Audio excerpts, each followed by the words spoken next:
podcast, and social media. Veritas 846 Kapanani, 55 years of Catholic broadcasting.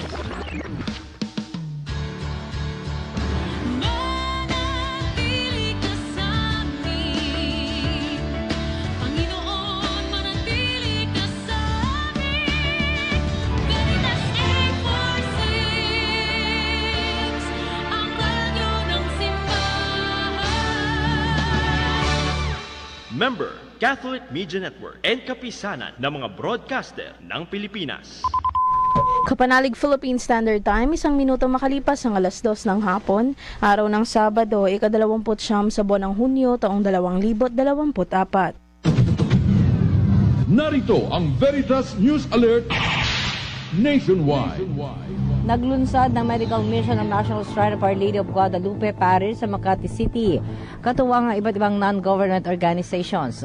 Isinagawa ang medical mission ngayong araw mula alas 8 ng umaga hanggang alas 5 ng hapon sa Guadalupe Shrine. Ilan sa mga libreng serbisyo ang minor surgeries para sa hernia o luslos, cleft lip o bingot, circumcision o tuli at maliit na bukol. Gayun din ang medical consultations, pagpapabunot ng ngipin at libreng reading glasses. Lain din ang gawain na matugunan ng pangailangang medikal, lalo na ang kabilang sa mahihirap na sektor. Katuwang ng Guadalupe Shrine sa pamamagitan ng Social Services Ministry Project, ang Misericords Foundation of Our Lady of Guadalupe, Rotary Club of Maharlika at ang Hospital on Wheels. Magbabalik ang mga balita mamayang alas 3 sa kanyang kapanalig Maria Navales Pulgo. Sumainyo ang katotohanan. Abangang muli ang Veritas News Alert Nationwide.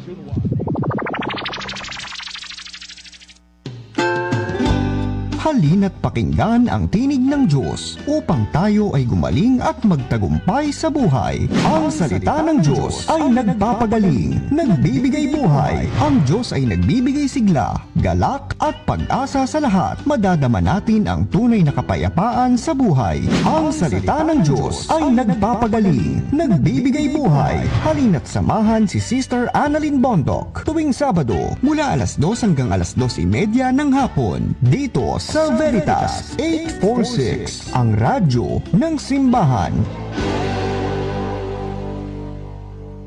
Ang salita ng Diyos, ang salita ng Diyos ay nagpapagaling, nagbibigay buhay.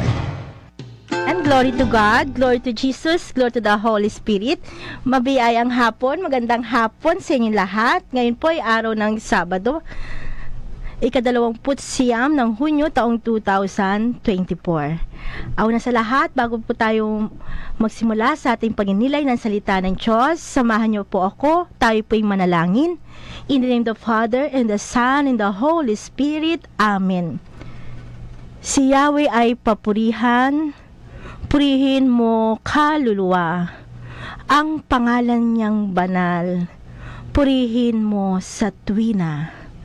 Ikaw aking kaluluwa, ang Diyos ay papurihan, at huwag mong lilimutin yaong kanyang kabutihan. Ang lahat kong kasalanan, siya ang nagpapatawad. Anumang aking sakit, ginagamot niyang lahat. Sa bingit ng kamatayan, ako ay nililigtas at pinagpapala ako sa pag-ibig niya't habag. Sa sarili ang dulot niya'y kasiyahan habang buhay. Kaya naman ang lakas ko ay lakas ng kabataan. Katulad ng sa agila, ang taglay kong kalakasan. Amen. Luwalhati sa Ama, sa Anak, sa Espiritu Santo. Kapanasong ng una, ngayon magpakailanman magpasawan hanggang siya.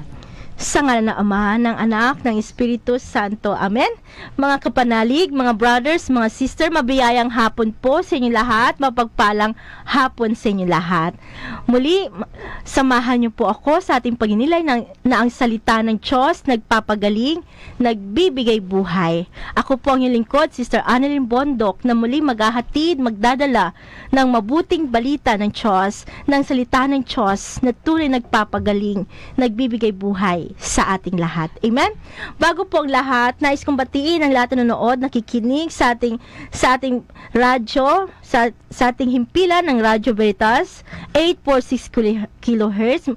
Mabiyayang pakikinig sa inyo lahat. Ganoon din po sa ating Sky Cable Channel 211, sa lahat po na nanonood, mabiyayang pakikinig, mapagpalang hapon po sa inyo lahat. Ganoon din po sa ating YouTube, Veritas PH, maligayang mabiyayang hapon. Ganoon din po sa Signal Cable Channel 313, mabiyayang panonood, pakikinig sa inyo lahat.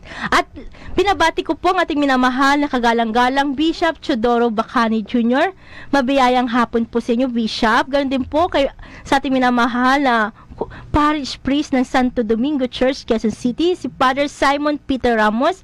Mabiyayang hapon, mapagpalang hapon po, Father. Ganun po kay Father JP, mabiyayang hapon po sa inyo po. At ganun din po sa ating kay Father George Moreno, mabiyayang hapon po sa iyo, Father. At sa lahat po sa inyo, mabiyayang hapon. At ngayon po, napakaganda po ng ating pagninilayan sa araw na ito, mga kapanalig, mga brothers and sister. Tunay na pag ating pinakinggan ang salita ng Diyos, lahat tayo magkakaroon ng liwanag ng buhay. Ang ating buhay magkakaroon ng sigla at galak at pag-asa. Makikita po natin ito sa lahat ng mga nag-alay ng buhay para sa pananampalataya. At ngayon, atin pong pinagdiriwang ang kapistahan ni San Pablo at ni San Pedro. 'Di ba? Dakilang kapistahan po ngayon ng ating ni San Pedro at San Pablo. At ganun po, ngayon din po ay Pope's Day natin. Amen? So, sa ating pagninilayan ngayon, malalaman natin na paano ba nakilala ni San Pedro ang Panginoong Hesus. Kasi dito, kung ating pagninilayan sa unang pagbasa, makikita natin lang, nang makita niyang ito'y kinalugod ng mga Hudyo, sinimulang usigin ni Haring Herodes ang ilang kaanib ng simbahan. At pinapugutan niya si Santiago, kapatid ni Juan. At na makita niyang itong kinalugod ng mga Hudyo, si Pedro naman ang kanyang ipinadakip. At ano nangyari? Pagkadakip kay Pedro, ito'y ikinulong at pinabantayan sa 4 na pangkat ng tiga-4 na kawal. Ang balak ni Herodes ay harap siya sa bayan pagkatapos ng pista, kaya't nanatiling nakabilanggo si Pedro. Samantala siya'y taimtim na ipinanalangin ng simbahan. Gabi noon, si Pedro natutulog sa pagitan ng 2 kawal. Gapos siya ng 2 tanikala at may tanod pa sa harap ng pinto ng bilangguan. Siya'y nakatakdang iharap ni Herodes sa bayan kinabukasan. Walang ano-ano'y lumitaw ang isang anghel ng Panginoon at nagliwanag na mabuti sa silid piitan. Tinapik niya sa tagiliran si Pedro at ginising. "Bumangon ka, dali," wika ng anghel. Pagdakay nakalag ang mga tanikala sa kanyang mga kamay. "Magbigkis ka at magsuot ng panyapak," sabi ng anghel. Gayon nga ang kanyang ginawa. Sinabi pa sa kanya ng anghel, "Magbalabal ka at sumunod sa akin." Lumabas naman si Pedro at sumunod sa kanya. Ngunit hindi niya alam kung tunay na nangyayari. Ang akala niya na naginip lamang siya. Nakalampas siya sa una at pangalawang bantay. Nakarating sila sa pinto ang bakal na labasan patungo sa lungsod. Ito'y kusang nabuksan at lumabas sila. Amen? Pagkaraan nila sa isang kalye, bilang nawala ang anghel. Palakpakan natin ng Diyos. So dito, makikita natin gaano kapangyarihan ang Diyos. Gaano kapangyarihan ang Panginoong Diyos. Makikita natin na kahit nasa kulungan na si Pedro, may mga tanikalang nakatali na sa kanila, di ba? Makikita natin na walang ano-ano, lumitaw ang isang anghel ng Panginoon, nagliwanag na mabuti sa silid piitan. At tinapik niya sa tagiliran si Pedro at ginising. "Bumangon ka, dali." Pagdaki nakalag ang mga tanikala sa kanyang mga kamay. Tanikala na nasa kamay ni Pedro. Pero bigla itong natanggal. Anong ibig sabihin ng Diyos sa atin? Napakalaga pala na ang tao ay sumunod sa Diyos dahil kahit anong tanikala ang nasa ating buhay. Ano ba yung mga... Kasi akala ng tao, ang mga nakakulong lang, yung sa mga piitan, sa kulungan, ang nakakulong. Minsan, hindi mo namamalayan. Merong mga tao na hindi naman nakakulong sa piitan, pero sila mismo ang nagkukulong sa kanilang sarili. Sa anong ibig sabihin nito? Meron tayong mga pangyayari sa buhay na hindi natin o ayaw nating kalimutan. Napilit mong binabalik-balikan ang nakaraan na kung saan pinahihirapan mo ang sarili mo dahil ayaw mong magpatawad. Maraming nakagapos na hindi naman, maraming nakakulong na hindi naman nakakulong mismo sa kulungan, kundi for 10 years, how many years, sinisisi pa niya yung kung sino man yung tao na naging dahilan ng lahat sa kanyang buhay. Pero ang tanong, ang Diyos gusto kanyang makalaya. Gusto niya tayong palayain. Malaya tayong mabuhay na masaya. Malaya tayong mabuhay na punong-puno ng kapayapaan, pagmamahal. Pero ikaw mismo ang pumipili ng kalungkutan mo. Ikaw mismo ang pumipili kung bakit ayaw mong maging malayang, maging masaya. Dahil ayaw mong sundin ang Diyos. Ayaw ng Diyos na ang tao nalulungkot, nalulumbay, natatakot. Pero na ginagawa ng tao, ay kasi ganito, sinunod ko si ganito, kaya nangyari sa akin ito. Alam niyo po mga kapatid, yung ating pagpapatawad, hindi para yan sa ating kaaway, kundi para sa ating sarili yan. Upang ikaw ay gumaling. Bakit mo hahayaan na yung sugat sa katawan mo ay hindi gagaling? May mga sugat na minsan, kapag ito'y hindi mo ginamot, lalong lumalala. At kapag ito'y lumala, magiging sanhi ng komplikasyon at ng kamatayan ng tao. Kung sugat yan sa balat, mahapdi yan. Lalo na sa ating puso. Kung ayaw mo magpatawad, paano gagaling yung sugat sa puso mo? Na araw-araw lalo mo sinasaktan sarili mo.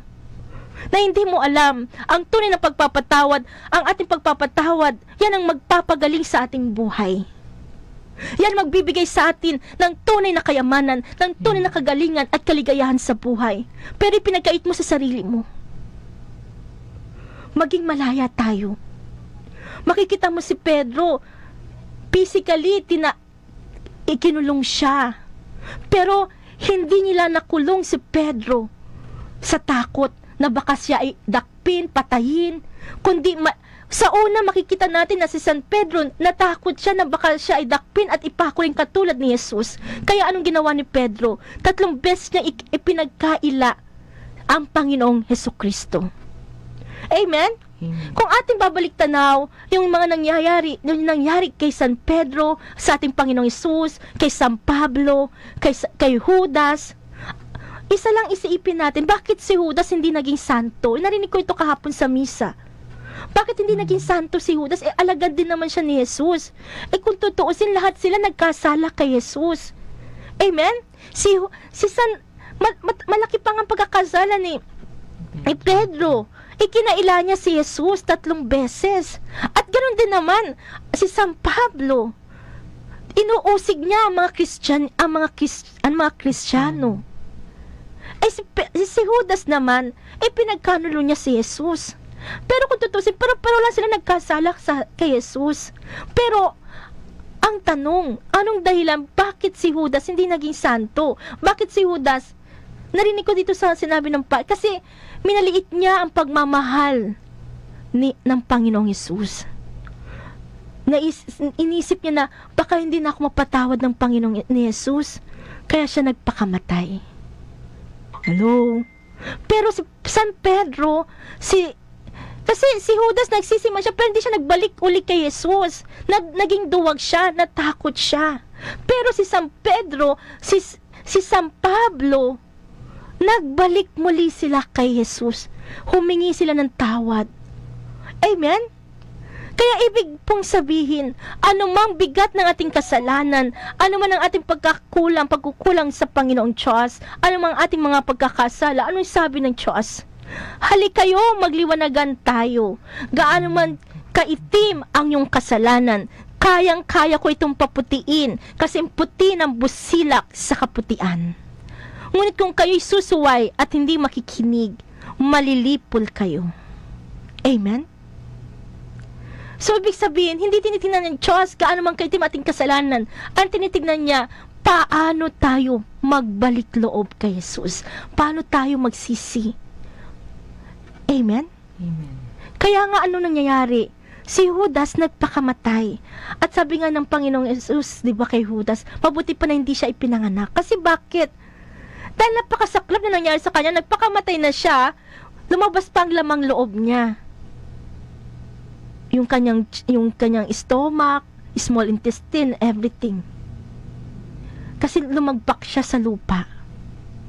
Pero makikita mo si San Pedro. Noong una naduwag siya, pero anong dahilan bakit naging matapang niyang sundin ng Diyos, ang Panginoong Hesus? Anong dahilan? Dahil napuspos siya ng banal na Espiritu Santo. Amen?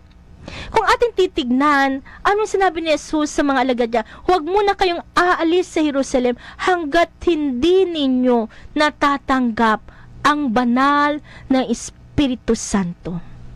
Ibig sabihin, ang banal na Espiritu Santo ang magbibigay ng tapang sa atin upang sundin natin ang Diyos sa buhay natin. Ang banal na Espiritu Santo ang magtuturo sa atin ng tama at dapat na gawin ng tao upang maghari ang Diyos sa ating buhay. Ang banal na Espiritu Santo ang magpapabanal sa atin, ang magpapabago sa ating buhay. Without the help of the Holy Spirit, mahirap magbago ang tao. Ibig sabihin, wala sa lakas mo, sa talino mo, kundi nasa tulong at lakas ng Diyos para ikaw ay magbago.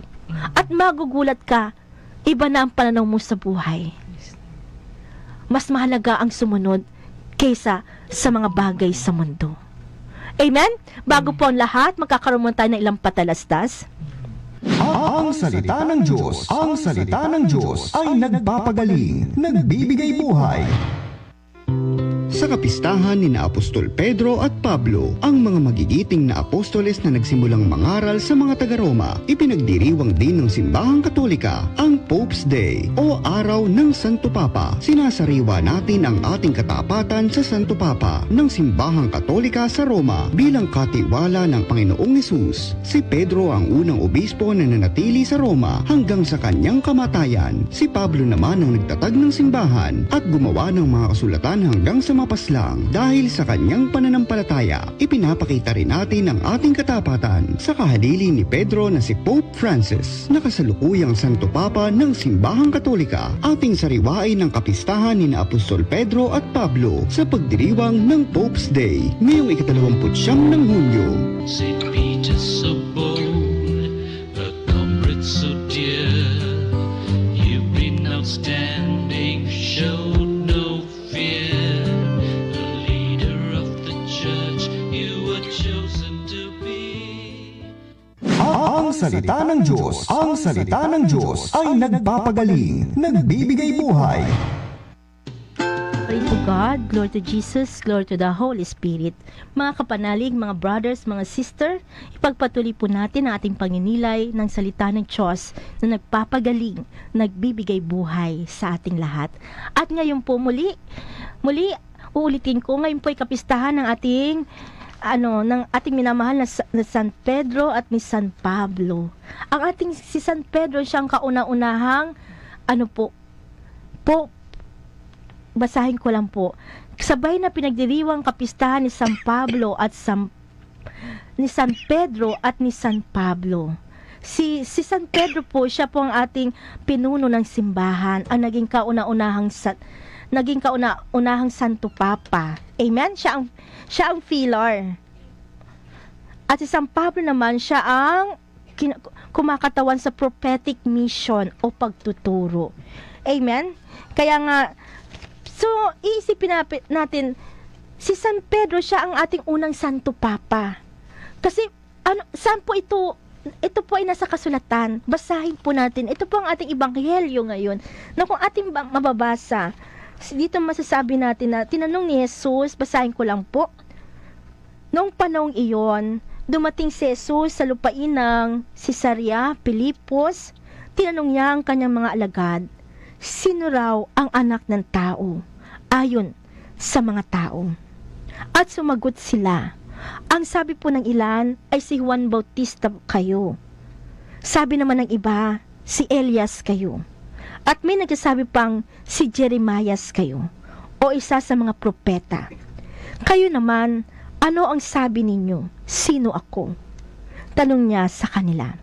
Sumagot si Simon Pedro, kayo po ang Kristo, ang anak ng Diyos na buhay. Sinabi sa kanya ni Jesus, mapalad ka, Simon, na anak ni Jonas, sapagkat ang katotohanan ito'y hindi inihayag sa iyo ng ibang tao, kundi ng aking amang nasa langit. Amen? Palapakan natin ng Diyos. So, dito po sa ating mabuting balita ng Diyos, tinatanong ng Panginoong Hesus, sino raw ang anak ng tao? So, mga kapanalig sa mga nanood, nakikinig, mga brothers and sisters, tinatanong po tayo ng Panginoong Hesus, sino daw po siya sa ating buhay? So, kung ating narinig ang mabuting balita ng Diyos, iba-ibang pagkilala nila kay Jesus. May nagsasabi na siya ay si Elias, may nagsasabi na siya ay si Juan Bautista, o si Jeremias. Pero, ang tanong, sino lang ang nakasagot ng tama? Si San Pedro. Amen? Ibig sabihin nito mga kapanalig, may mga tao na iba-iba ang kanilang pagkakaintindi. Akala nila ang Panginoong Hesus ay yung kung kailan mo lang siya kailangan, Lord, gusto ko ng ganito, gusto ko ng ganyan. Yung parang inuutusan mo ang Diyos. Pero ang tanong, sino ba talaga ang Panginoong Hesus sa ating buhay? Sana ang sagot natin ay tulad ni San Pedro. Ang sagot ni San Pedro, kayo po ang Kristo, ang anak ng Diyos na buhay. Sana sagot natin, ang Panginoong Hesus ang tagapagligtas ng ating buhay, ang dakilang manggagamot. Siya ang the greatest provider. Siya ang lahat-lahat sa ating buhay. Naalala ko po nung ako'y nagkasakit ng COVID. Talagang matindi po yung sakit ko na yon. Doon ko naranasan na hindi ka makahinga, naka-oxygen ka for 3 weeks. At dumudumi ako sa diaper. Pero hindi ako natakot. Nung ako'y papasok na, yung aking paa inaapa ko pa sa floor dahil ayaw ko magpapasok sa emergency dahil sama-sama doon. Sabi ko, Lord, hindi naman totoong COVID, inaapakan mo lang yan. So hirap nila ako yung pasok kasi hindi nila maitulak. So sabi nila, kung ayaw mo, sumulat ka ng wave. Kung may mangyari sa hindi namin pananagutan. Amen? So, ano nangyari? Lumabas ako. At that time, that's March 2021, kasagsagan ng COVID, wala nang mga vacant sa hospital. Fully, na talaga. Lumabas ako nung wala akong napuntaan kasi gusto ko na hindi ako ihalo sa sa ER. Pero wala rin ako napuntaan kasi nga puno na lahat ng hospital. So, bumalik uli ako sa hospital na yon. So, alam mo po, nagimala ang Diyos. Kasi sa PGS, wala na talagang vacant. Pero bakit tinanggap pa rin nila ako? Kaya nagulat yung doktor, Puli, paano ka paano ka na-accept, na-admit? Hindi niya alam ng tao kung kalooban ng Diyos na gumaling ka, maligtas ka, walang makakahadlang. At ito yung kapangyarihan ng Diyos na hindi nakikita ng tao. Katulad ni San Pedro, nakasatani kala siya, nasa bilangguan siya. Pero nagpadala ang Diyos ng anghel na nagpalaya kay Pedro sa kulungan. Sana tanggapin natin ang saklolo ng Diyos sa buhay natin. Sana makita natin na hindi tayo nag-iisa. We cannot control everything. But you have to trust in God. Full trust. Hindi nag-aalinlangan ka sa Diyos. Ako talaga, minsan nare-realize ko sa buhay ko, pag sumunod ka pala sa Diyos, maraming magagalit sa'yo. Maraming hindi ka mauunawaan. Marami ka magiging kaaway. At ito naranasan ko sa buhay ko. Nung sumunod ako kay Jesus sa Diyos, hindi nila naunawaan na mas mahalagang mangaral. Sasabihin nila humiwalay ka, pero hindi naman. Sinunod mo lang ang Diyos. At anong nais ng Diyos? Kung paano ginawa ni San Pablo ang mangaral ng salita ng Diyos, inabot niya ang mga tao. Si San Pedro, siya yung namumuno ng ating simbahan. Pinuno ng ating simbahan. At si San Pablo naman, siya ang nagtuturo, siya ay yung naghahanap ng tao na upang maisama ang lahat ng tao sa ating pananampalataya bilang Katoliko. At nung ako nag-decide ako na sumunod sa Diyos, for 37 years, I devoted my life. Naglingkod ako sa isang organisasyon. At this time, minsan sinabi sa akin ni Lord, alagaan mo mga tao. And I have to decide na susundin ko ang Diyos. Pero hindi ito naunawaan ng marami. Hindi nila maintindihan. Kaya pala ako konti ang sumusunod kay Lord. Kasi ayaw nilang ma-reject. Ayaw nilang may magalit sa kanila. Pero ito lang masasabi ko. We have to fight for good. Kailangan natin labanan at manindigan para sa Diyos, sa katotohanan, sa tama at sa katarungan. At kahit na magalit pa sila, ang mahalaga, nasunod mo ang Diyos sa buhay mo. Minsan maraming tao, bakit di nasunod si Lord? Bakit di nila nagawa ang tama? Kasi natakot sila sa sabihin ng tao. At the end, nagsasuffer ang tao dahil mali ang desisyon niya. Kasi hindi niya nasunod ang Diyos sa buhay niya, kaya mali.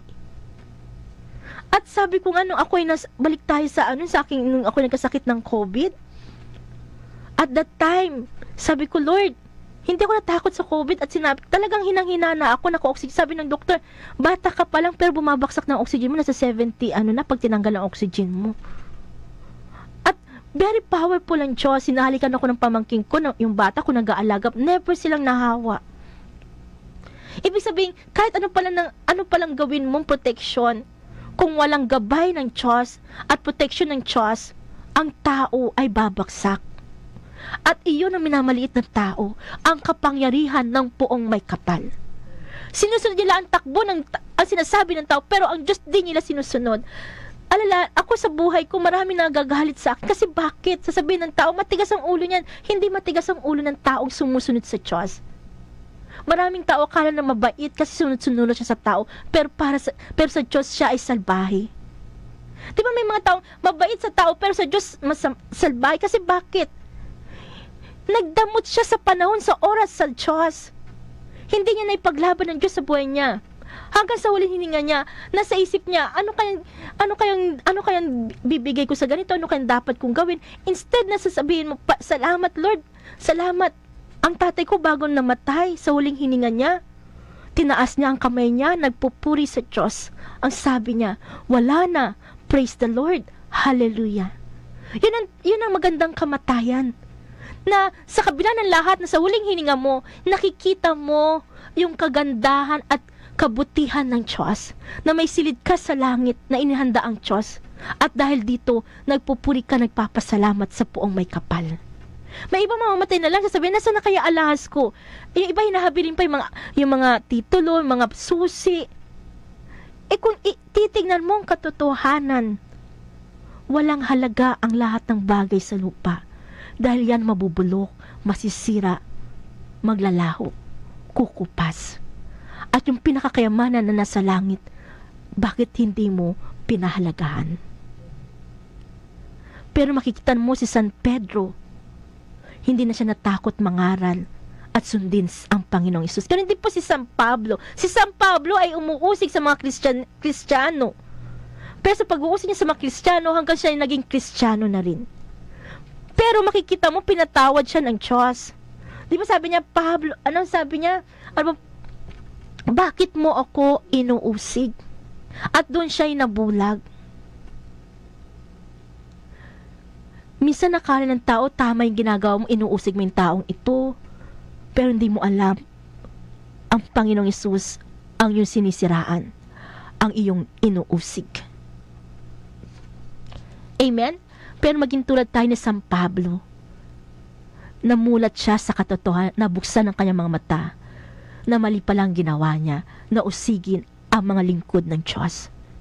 Na ang dapat pala, tulungan natin ang mga lingkod ng Diyos. Suportahan natin at tulungan. Di ba sabi nga ng Diyos sa Galatia 6:6, karapat ang mga nangaral ng salita ng Diyos ay dapat imbahaginan ng kung anong meron sa mga tinuturuan ng Diyos. Ibig sabihin, dapat mo rin silang bahaginan. Pero sa nakikita ko, may mga tao na madamot pagdating sa Diyos. Kaya nga ulitin ko, nung ako'y nagka-COVID, hindi ako natakot. Sabi ko, Lord, You are my life.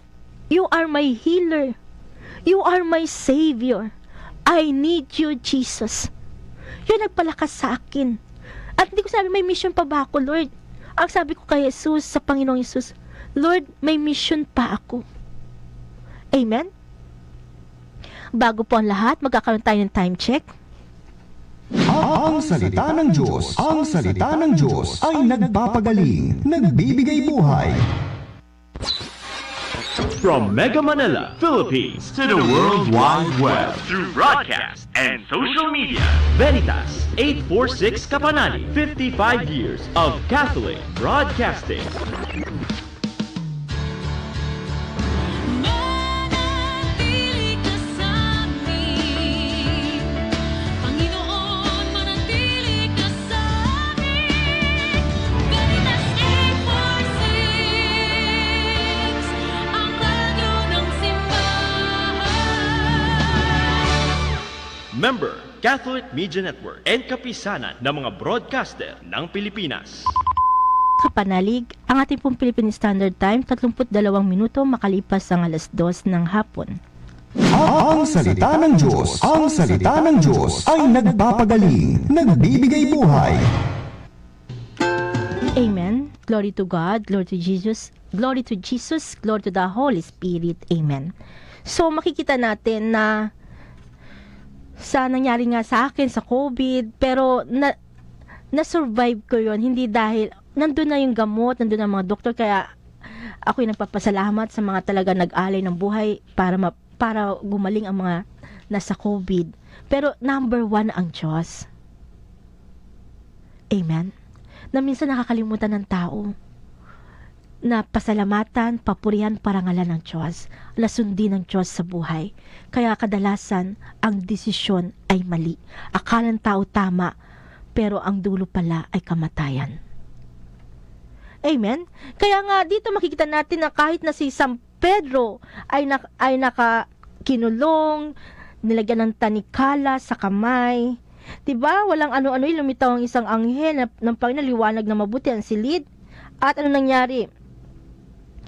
Dito makikita mo, magbigkis ka at bumangon ka, dali, wika ng anghel, pagdakit nakalag ang mga tanikala sa kanyang mga kamay.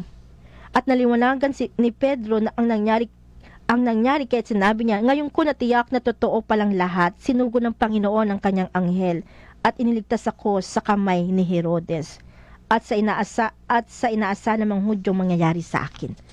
Amen? Ito yung napakaganda na magiging inspirasyon sa ating buhay. Minsan ang tao, kala niya helpless na, wala ng pag-asa. Pero kung mananalig ka sa Diyos, kung makikinig ka sa Diyos, kung susundin mo ang Diyos, magpapadala ang Diyos ng anghel na magliligtas sa iyo sa masama. Katulad ni San Pedro, niligtas siya sa kamay ni Herodes. Ganun din si Elias, niligtas ng Diyos si Elias sa kasamaan ni Haring Akab at ni Reyna Jezebel. At ganun din sa aking buhay. Niligtas ako ng Diyos sa kamatayan ng COVID. At yun ay lubos kong pinagpapasalamat sa Diyos. At hindi lang yung pati ang tatay ko. Niligtas ng Diyos sa kamatayan, sa kapahamakan sa impyerno. Minsan nakakalimutan natin yung mga pagsubok sa ating buhay, yan ay blessing. Nasa sayo lang paano mo i-handle minsan yung mga sufferings natin. Kanya-kanya tayo ng suffering sa buhay. Nung isang araw, umiyak ako lumuha ako, umiyak ako. Nagsimba ako kahapon sa Quiapo na sa isang oras na yun, walang tigil ang luha ko na hindi ko naiintindihan yung misa. Kasi dito ko naranasan na sa pagsunod mo pala kay Lord, hindi ka maintindihan ng tao. Hindi ka nila maulawaan. Maraming magagalit sa'yo mismo rin. At yun ang masakit. Na hindi nakikita ng tao ang kalagahan ng kayamanan sa langit. Minsan sa buhay natin, titingnan mo yung pinaka-the best na magbibigay sa'yo ng kaligtasan. Kung sino magliligtas sa'yo. At yun ang Diyos. Na minsan minamaliit mo ang kapangyarihan ng Diyos. Katulad ni Judas. Bakit di siya nagsisitagbalik loob kay Jesus? Kasi akala niya din siya patatawarin. Minsan ang tao dinadaan nila sa lakas nila. Which is, makikita mo, kapag hindi ka humingi ng saklolo sa Diyos, kapag hindi ka nagtiwala sa Diyos, lahat ng pinaghirapan mo, mauuwi sa wala. Kung hindi mo isinama ang Diyos sa buhay mo. At dito, pinapatunayan sa atin ng Diyos na dapat pala makilala natin ang Panginoong Hesus sa buhay natin tulad ni Pedro. At dahil nakilala ni Pedro si Jesus, di ba sinabi ng Panginoong Hesus sa kanya, mapalad ka Simon na anak ni Jonas sapagkat ang katotohanan ito hindi inihayag sa iyo ng ibang tao, kundi ng aking Ama na sa langit. Ibig sabihin, ang tunay palang mapalad ay yung nakilala mo pong may kapal. Ang tunay palang mapalad ay yung kinilala mo ang Panginoong Hesus bilang hari tagapagligtas ng buhay mo. At hindi ito at sinabi ni Jesus na hindi ito inahayag sa iyo ng ibang tao. Sino naghayag sa kanya kung sino ang Panginoong Hesus? Ang Panginoong Diyos amang nasa langit through the power of the Holy Spirit. Nung araw, akala ko, boy, kailangan mayaman ka na. Kailangan marami, at the age of 50, 60s, kailangan marami ka ng ipon. Kailangan ganito, ganyan. Which is mali pala. Isang kasinungalingan. Dahil ang tunay na tama na dapat na paniwalaan ng tao ay dapat pala maghari ang Diyos sa buhay mo. At upang maghari ang Diyos sa buhay mo, kailangan pala makilala mo ang Diyos. Hindi lang basta makilala. Kasi si Judas nakilala niya si Jesucristo. Pero ang nangyari, nasilaw siya sa 30 pirasong pilak at yung kanyang relasyon kay Jesus ay binaliwala niya at ang pinahalagahan niya yung pilak. At ano nangyari? Na-realize niya walang silbi yung pilak na yan at itinapon niya. Kailan natin mapatatanto sa buhay natin? Yung pera na pinangahawakan mo, na pinagdamot mo na hindi mo nagamit yan para sa kabutihan, wala pala yan. Kung masisira ang iyong relasyon, ugnayan. Una sa Diyos, pangalawa sa iyong kapwa. Broken relationship sa iyong kapwa is broken relationship with God. Kailangan mabuo ito. Paano ito mabubuo? You have to be humble. At manalig ka sa Diyos. Magbalik loob ka sa Diyos. Mabubuo tayo sa pamamagitan ng pag-ibig, pananalig sa ating Panginoong Jesucristo. At marirealize natin yung pinagmamalaki ng tao. Sa huli, wala palang halaga. Dahil ang sino mang nais magmalaki ay yung taong mayroong malaking pag-ibig, pananalig. At yun ang Panginoong Jesucristo. Na kahit sa kamatayan, kaya kang iligtas sa kamatayan. Aagawin ka ng Diyos. Ang pera ba maliligtas ka? At di ba ang sabi ng Panginoong Diyos, kahit na gaanong halaga na hawak mong yaman, hindi kayang bilhin ang buhay. Sapagkat bakit? Dahil ang buhay ay nasa palad ng Diyos. Tingnan mo na lamang si Elias. Hindi siya namatay. Bagkus sinundo siya ng Diyos ng karwahing apoy na kabayo at iniakyat si Elias sa langit. Kaya din mga alagad ni Jesus, bagamat yung kanilang pagsasakripisyo, pag-aari ng buhay, ibinuo silang lahat para mangaral ng salita at para masulat ang mga salita ng Diyos. Kaya tayo may banal na kasulatan. Kaya tayo merong Biblia. Lahat yun, lahat ang mga alagad ni Jesus ay kinulong, lahat sila dinakip, pinahirapan. At sino nakikinabang ngayon? Tayo. Amen? Pero, naisip mo natin, kung hindi sila nagsakripisyo alang-alang sa Diyos at sa lahat, ano na ang tao, lalo na ang Panginoong Isus, kung hindi niya ibinigay ang kanyang buhay para sa atin. Paano? Kasi ang tao, ito ang aking rules, ito ang aking batas. Pero mismo ang Panginoong Isus, sinira niya ang rules ng tao. Sinira niya ang lahat upang ang tao ay mapalapit kay Jesus, upang ang langit ay mabuksan para tayo makapasok sa kanyang kaharian sa langit. Kaya wag po tayo minsan, minsan ng tao wala sa lugar. Ako ang dapat masunod. Tingnan natin ang Panginoong Jesucristo. Dahil sa dakilang pag-ibig ng Diyos, ibinigay niya ang kanyang kaisa-isang anak na si Jesus upang tayo hindi mamatay, upang hindi tayo mapahamak, upang hindi tayo maparusahan sa impyerno. Tapos ikaw na tao, bakit may papahamak ka? Bakit mo hayaan ang lason sa katawan mo ang siyang magiging dahilan ng pagkawasak ng iyong buhay? Di ba? Ano ba yung mga lason na yan sa ating katawan? Galit, pride, kasakiman, kadamutan, kahangalan sa mga kayamanan sa mundo. Pero kung tutuusin, maliit na bagay lang yan at walang halaga. Na ang tunay na mahalaga ay sana nagawa natin ang misyon na pinagagawa sa atin ng Diyos. At yun ay kilalanin natin ng Diyos sa ating buhay. Makikita natin, ano ba ang langit? Sinabi ng Panginoong Diyos sa John, ang langit ay yung makilala natin at kilalanin natin ng Panginoong Isus sa ating buhay. Ang Diyos ang ating Panginoong Isus. Kilalanin natin siya at yun ang langit. Kaya pala, sa buhay ko nangyari sa akin, yung ako inagawa ng posisyon, sabi ko, akala ko sa trabaho lang yung pang-aapi. Pero yung ako'y naglingkod sa Diyos, doble, triple ang nananasan kong pang-aapi na hindi ko akalain.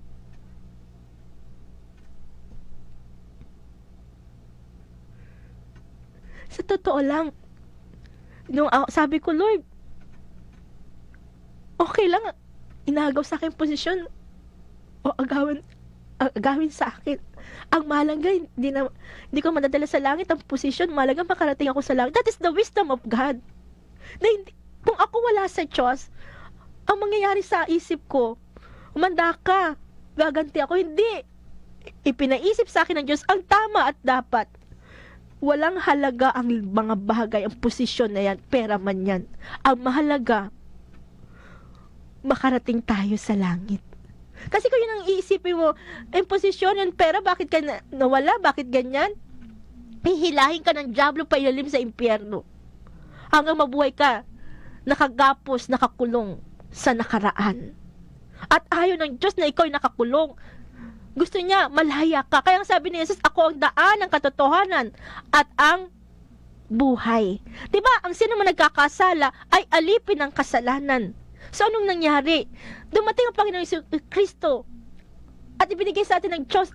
Ano ba ang tama? Ano ba ang dapat? Ang Panginoong Isus ang daan ng katotohanan at ang buhay. At dapat ang Diyos, sa Diyos tayo dadaan. At ang daan ni Jesus ay daan ng kabutihan, daan ng katarungan, daan ng pagtitiis sakripisyo. Pero ang dulo nito ay katotohanan at kaligtasan at buhay. Dalawa lang isipin natin. Ang nagsasabi ng katotohanan, ang nagbibigay buhay, o nagsasabi ng kasinungalingan. Di ba sinabi ng Diyos, bakit di niyo matanggap ang aking sinasabi? Dahil, bakit di niyo matanggap ang aking aral tuntunin? Sapagkat, bakit di niyo maintindihan, maunawaan ang aking sinasabi, ang aking aral? Sapagkat di niyo matanggap ang aking aral. Anong sagot ni Jesus? Sapagkat kung anong gusto niyo, iyon ang yung ginagawa. Diablo ang iyong ama, kung anong gusto niya, iyon ang iyong ginagawa. Alalahanin niyo sa simula pa lang, ang diablo ay mamamatay tao na. At hindi makikita sa kanya ang katotohanan kahit kailan. Sapagkat siya ay ama ng kasinungalingan at likas na sa kanya ang kasinungalingan. Amen? So, kung narinig mo ito sa Diyos, maintindihan mo, ang diablo ay mamamatay tao na at likas na sa kanyang kasinungalingan.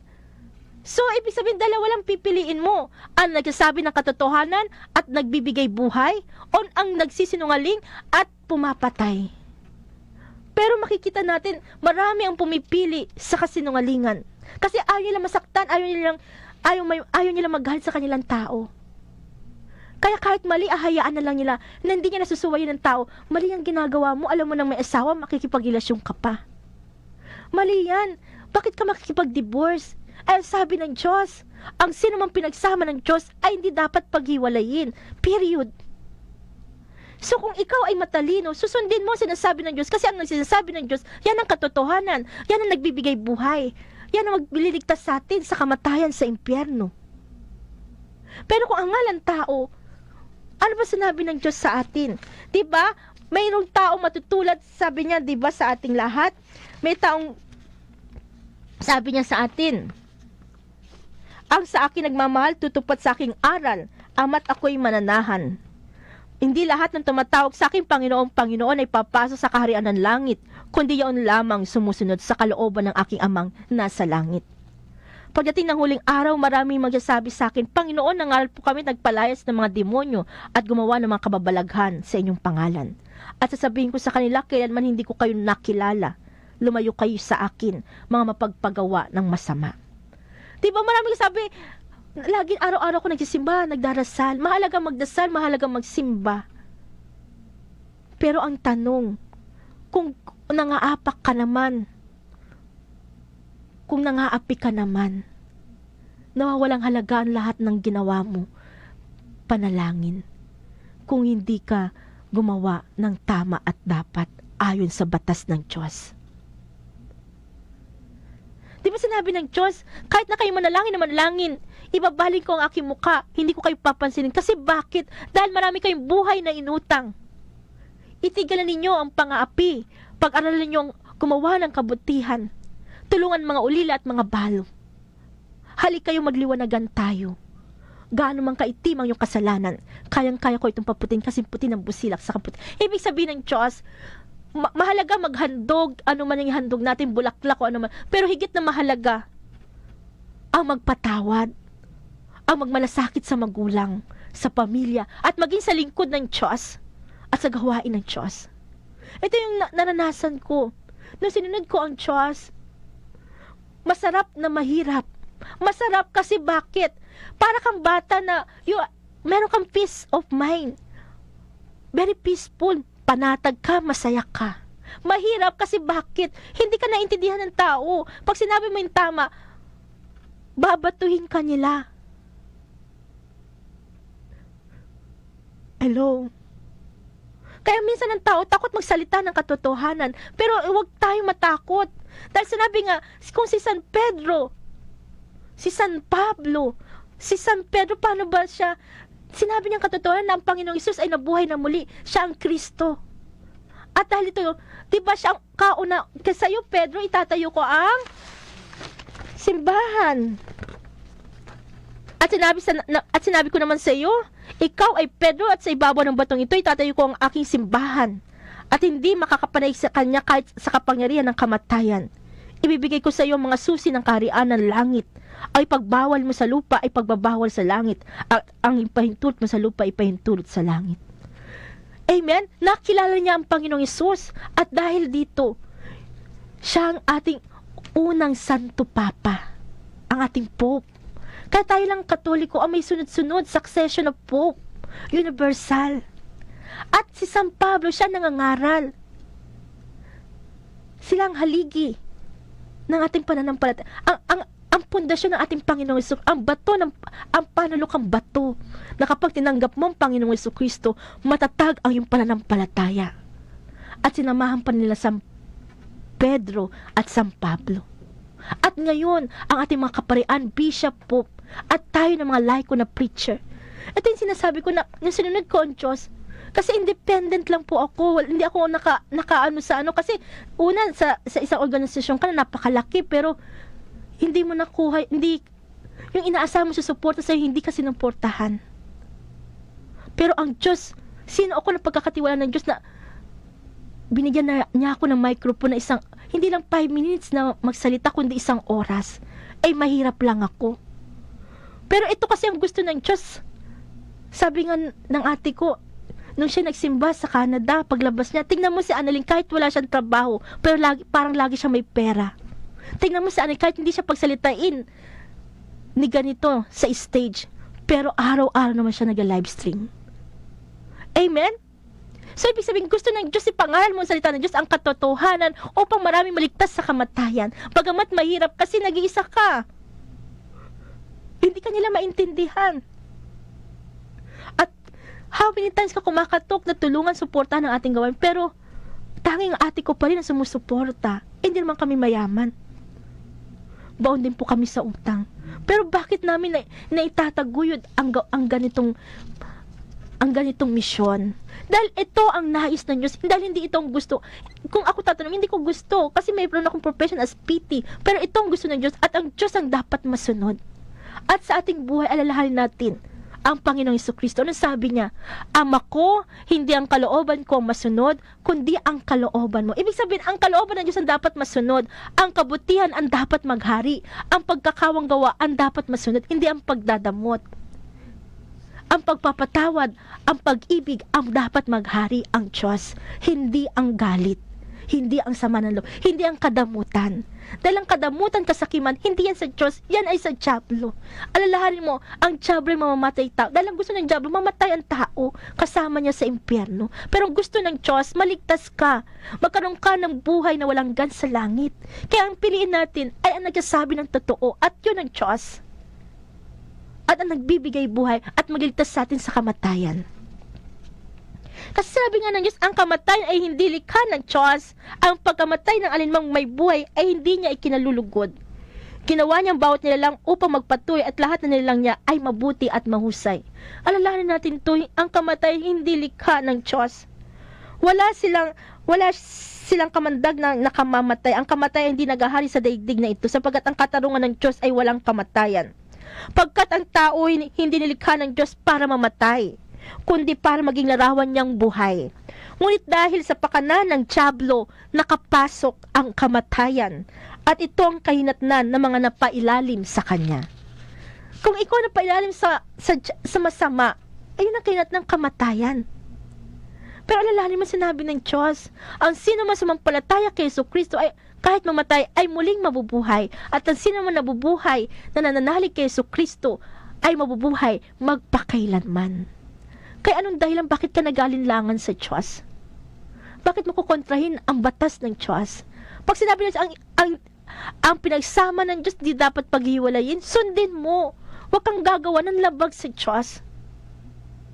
Dahil sinabi, ang batas ng Diyos ay batas na walang hanggan. Ibig sabihin, walang hanggan yan. Dapat sundin ng mga tao. Ang batas ng Diyos ay walang, ibig sabihin, wala nang kulang. Wala kang idadagdag, wala kang ibabawas.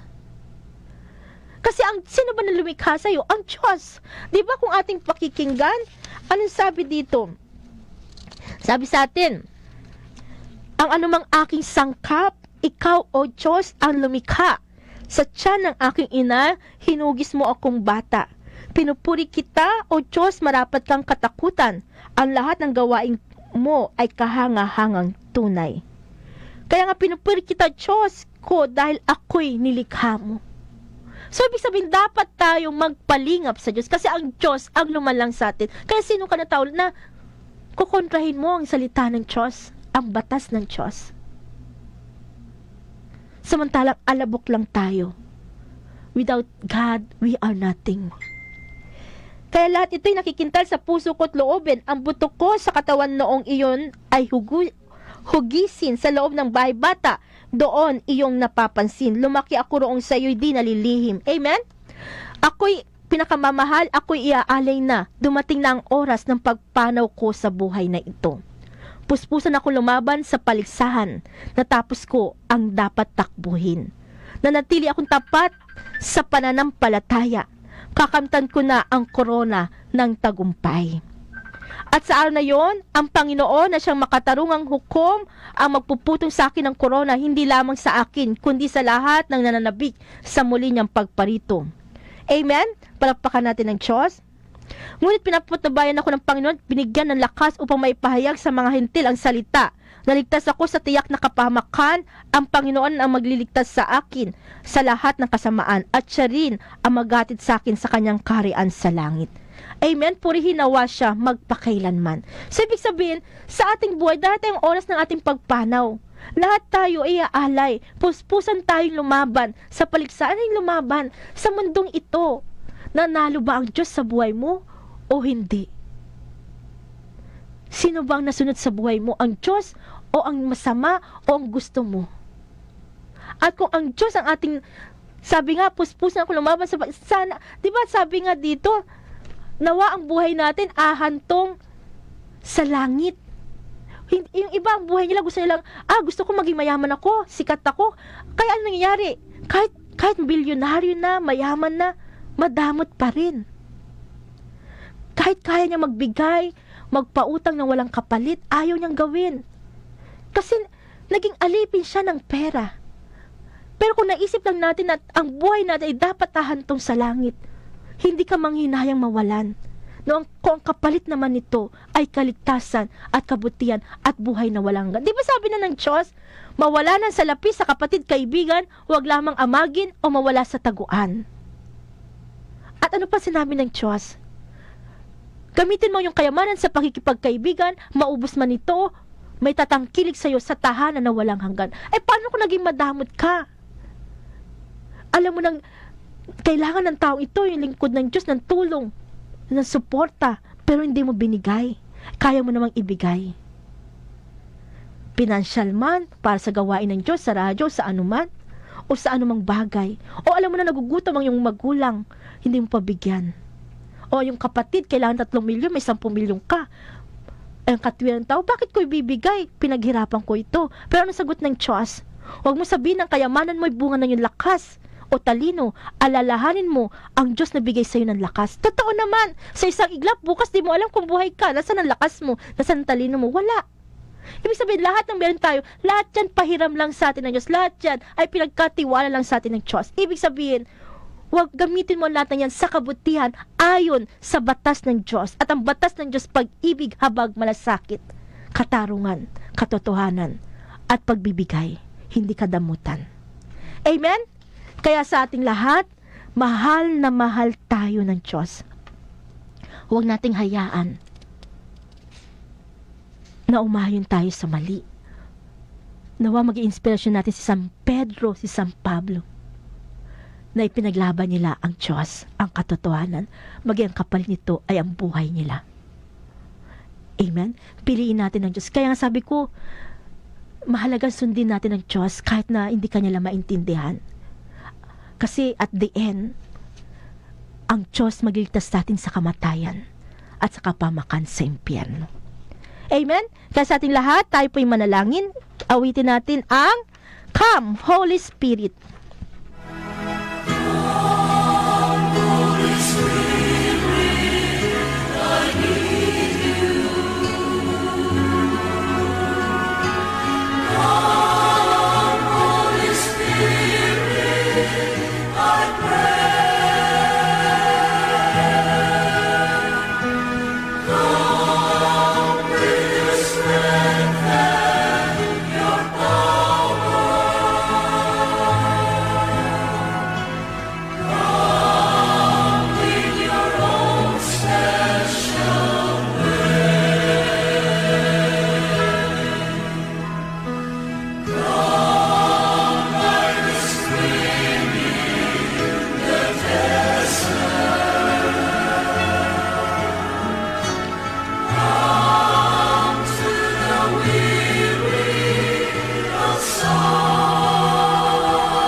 Pikit natin ating mata, iyuko ang ating ulo, ang ating kanang kamay, lagyan natin sa dibdib.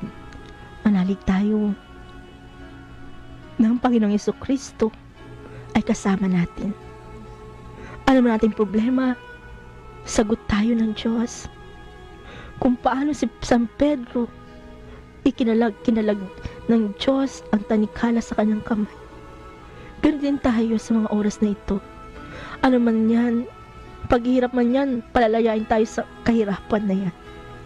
Ibabangon tayo ng Diyos. Hayaan mo ang Diyos ang kumilos sa ating buhay. Panginoong Diyos na may lalang ng langit at lupa, dinadalangin ko ang lahat ng nood nakikinig sa mga oras na ito. Walang imposible sa iyo, Lord. Ano man ang karamdaman ng bawat isa, ipagkala mong kagalingan ng bawat isa. Ano man ang problema, lulutasin mo ang lahat. Kayo ang dakila makapangyarihan tagapagligtas ng aming buhay. Kayo ang Kristo, ang buhay na anak ng Diyos. Kayo ang aming tagapagligtas, dakila makapangyarihan sa lahat. Kaya sa mga oras na ito, Lord, dinadalangin ko ang lahat na nood nakikinig.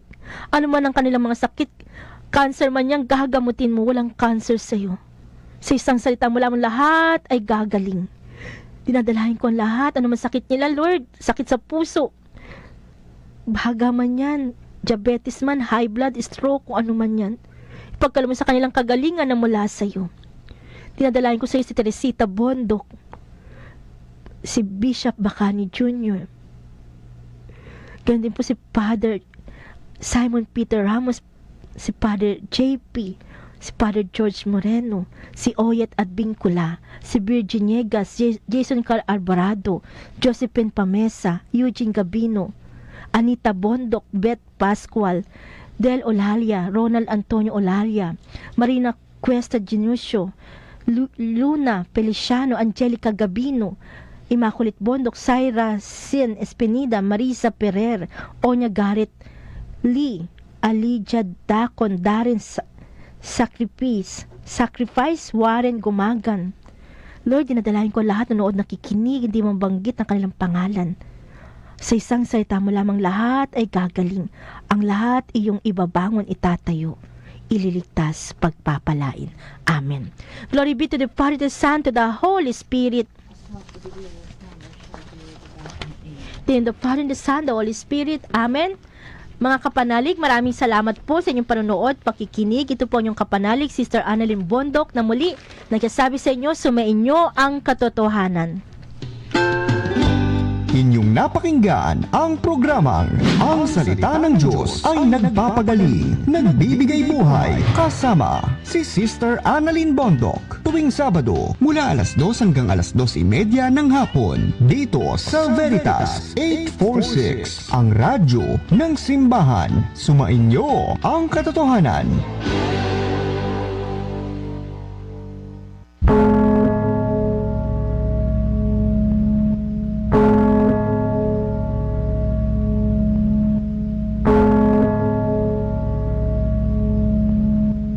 Panalangin sa ikatatlo ng hapon.